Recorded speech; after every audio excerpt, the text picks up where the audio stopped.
This program was previously recorded. Good afternoon. My name is Jo Parlock, WDSO's news director, and thank you for tuning in to this week's edition of the Porter County Perspective. This week, my guests are two members of the South Shore area branch of Narcotics Anonymous. Before we start the interview, we would like to share the Narcotics Anonymous phone number and website for anyone in the region looking for more information about our Narcotics Anonymous meetings. Would either of you mind sharing that information with us? The Narcotics Anonymous website is naindiana.org, and the helpline number is 219-793-6262. First, can you guys introduce yourselves? My name is Kristen, and I am a member of the South Shore area of Narcotics Anonymous. My name's Peggy, and I'm also a member of the South Shore area of Narcotics Anonymous. All right. Before I go further in depth with the program, can you give us a brief overview of the Narcotics Anonymous program? Are there any requirements for those considering joining?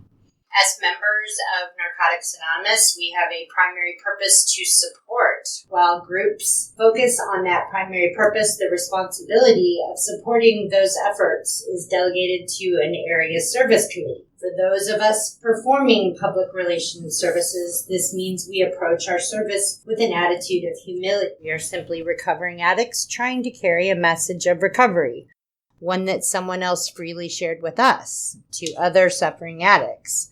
Our job is to let others know that Narcotics Anonymous is a simple, spiritual, 12-step recovery program that can help any addict find freedom from drug addiction. And Narcotics Anonymous is a global community-based organization with a multilingual and multicultural membership.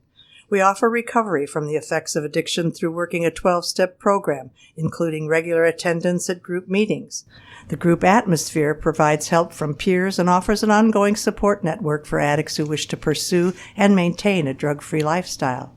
Our name, Narcotics Anonymous, is not meant to imply a focus on any particular drug. NA's approach makes no distinction between drugs, including alcohol. Membership is free, and we have no affiliation with any organizations outside of NA, including governments, religions, law enforcement groups, or medical and psychiatric associations.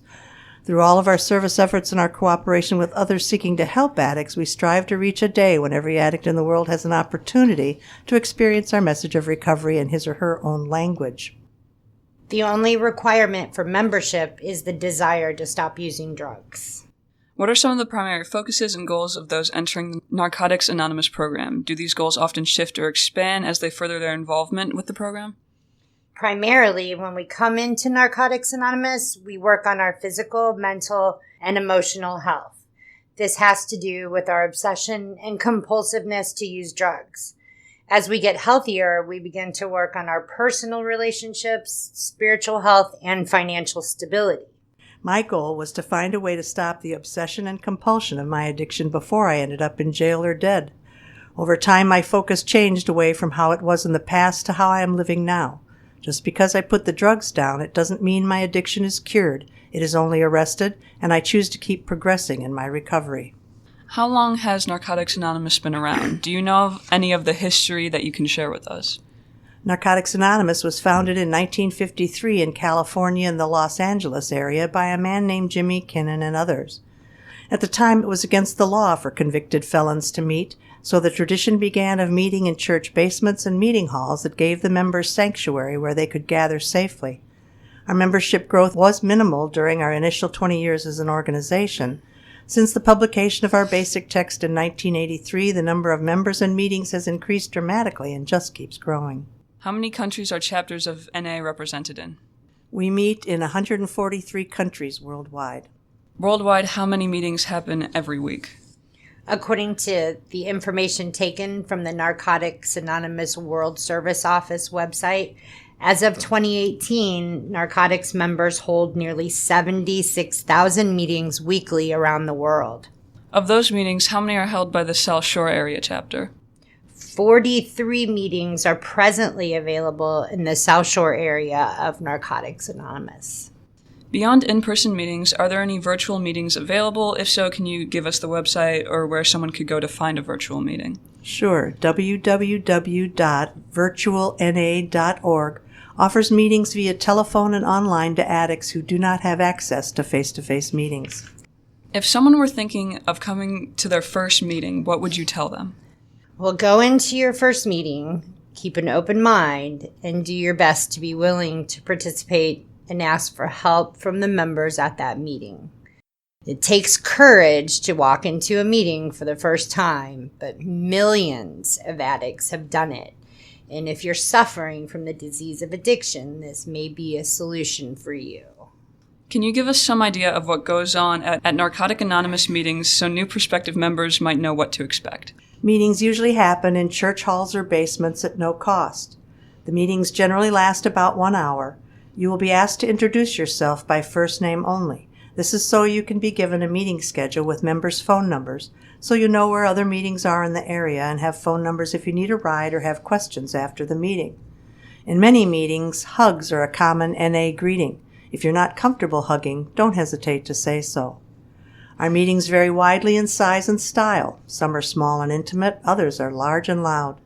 The practices and terms used in our meetings also vary widely from one place to another. Most importantly, our meetings are where we share our experience, strength, and hope. If you're an addict, you can keep coming back and share recovery with us. What do you think members need to do to get the most benefit out of attending meetings? Well, until you have some clean time and understand how it works, it's a good idea to listen and ask for help at the end of the meeting. Most meetings offer information pamphlets for free, while NA books are generally at the group's cost, and some groups may even donate it to some newcomers. Can you tell us some of the signs and signals as defined by Narcotic Anonymous literature that can mean that someone is addicted to drug use? We have information pamphlets that list 29 questions, such as, do you ever use alone?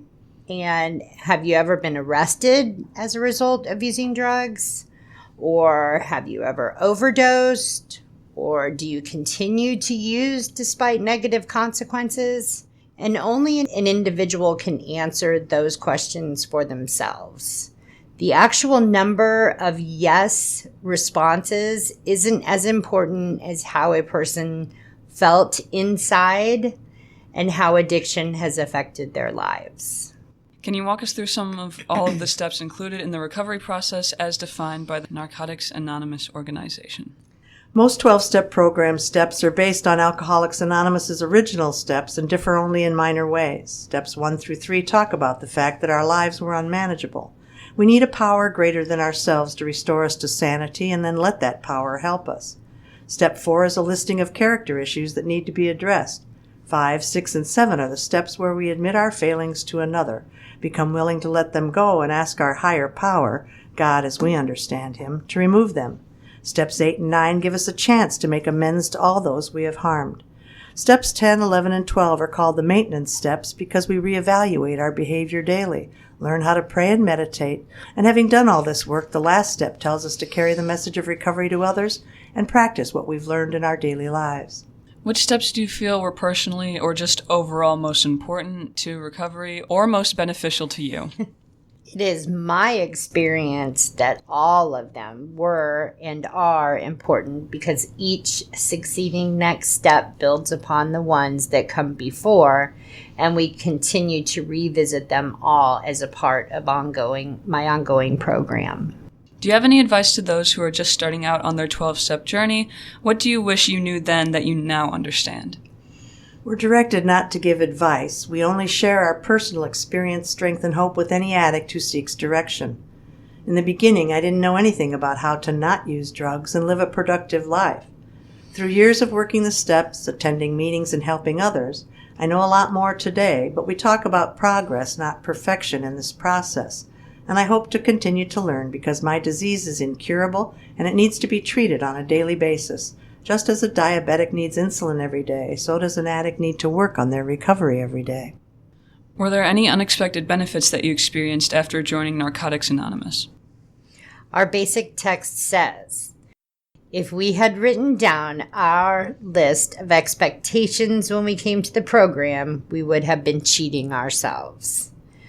And it has been my experience that my hopeless living problems have greatly changed. My disease has been arrested, and now I know anything is possible. And for me, one of the most profound and gratifying benefits of being in recovery has been the fact that I have found a community of people that love and support me who value my contributions and make me feel what we call being a part of. I'm no longer isolated. What does Narcotics Anonymous's literature define as the ultimate weapon against addiction? Well, our literature states we feel that our approach to the disease of addiction is completely realistic, for the therapeutic value of one addict helping another is without parallel. Is there anything else that you would like to tell us about Narcotics Anonymous that you haven't got a chance to talk about in this interview yet? Well, thanks to the program of Narcotics Anonymous, many addicts have become productive members of society and found a new way to live without the use of drugs. And 15 years ago, I was homeless, destitute, isolated, degraded, and hopeless due to my active addiction.